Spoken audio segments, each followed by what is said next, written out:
مساء الخير على متابعين سيد شعراوي. النهارده هنتكلم على زيزو. زيزو وقع للأهلي ووقعش للأهلي. والده خد عمولة كبيرة من الأهلي،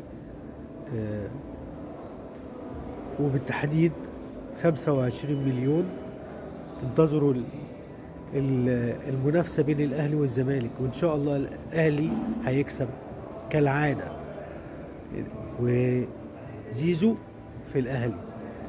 هفكركم وهحط لكم فيديو لما اتصورت مع زيزو بقول له أنا أهلاوي، وعشان كده أنا يعني برغم إن أنا أهلاوي أنا بحبك. فاتفرجوا معايا، افتكروا معايا الفيديو ده، وإن شاء الله زيزو هيوقع الأهلي. تحياتي سيد شعراوي. زيزو أنا أهلاوي بس بحبك يا زيزو. زيزو عارف ان انا اهلاوي، مرضيش يتصور معايا عشان تبقوا شاهدين. تابعوني سيد شعراوي.